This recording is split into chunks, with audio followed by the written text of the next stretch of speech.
setor de varejo, no mês de setembro, ele apresentou um crescimento de 0,5%, crescimento aí um pouco abaixo do esperado pelo mercado, mas ainda assim mostra como o setor varejista, né, o comércio brasileiro, ele tem se destacado bastante ao longo de 2024.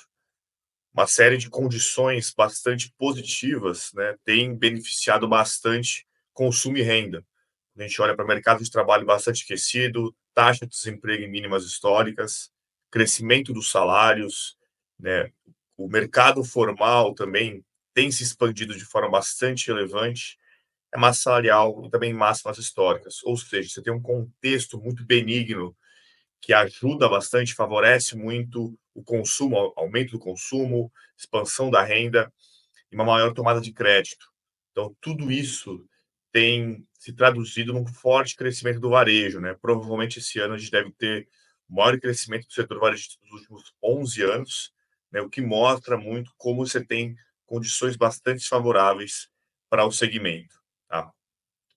Só que quando a gente olha para o varejo hoje, a gente nota aí alguns setores têm se destacado mais, principalmente artigos farmacêuticos. Esse é um setor que vem crescendo bastante, principalmente nessa esteira pós-pandemia. Outro setor que tem se crescido de forma muito relevante, veículos e motos. O que a gente tem visto esse ano é que o setor automobilístico tem crescido, a produção tem aumentado e o consumo também.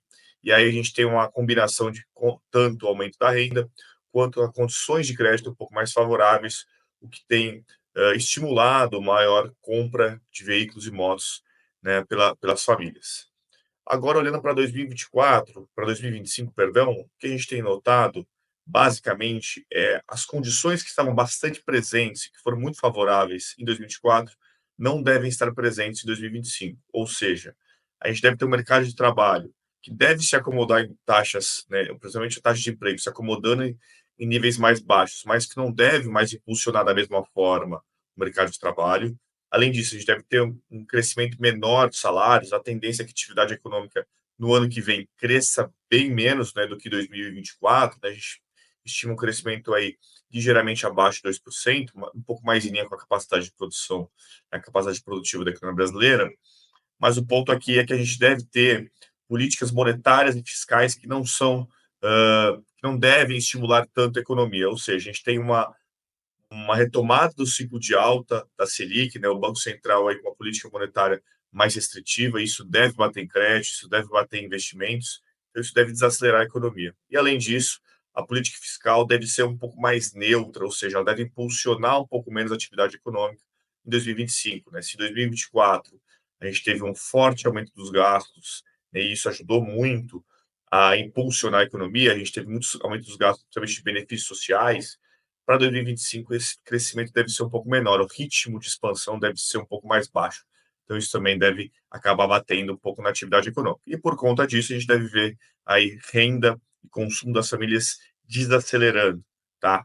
Um outro ponto relevante é que a gente nota que o endividamento e a inadimplência das famílias estão em níveis muito elevados, muito acima dos patamares pré-pandemia.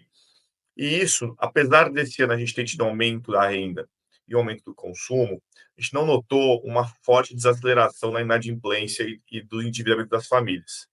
E isso num ciclo de economia mais favorável. Para o ano que vem, com a economia crescendo um pouco menos, né, e com a renda crescendo menos também, a gente deve notar uma dificuldade maior de crescimento do consumo, né?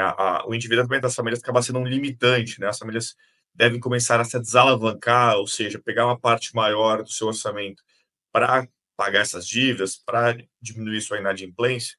Então, isso deve ser um fator limitante para o consumo no ano que vem. E se é um fator limitante para o consumo, isso deve bater negativamente no varejo, né?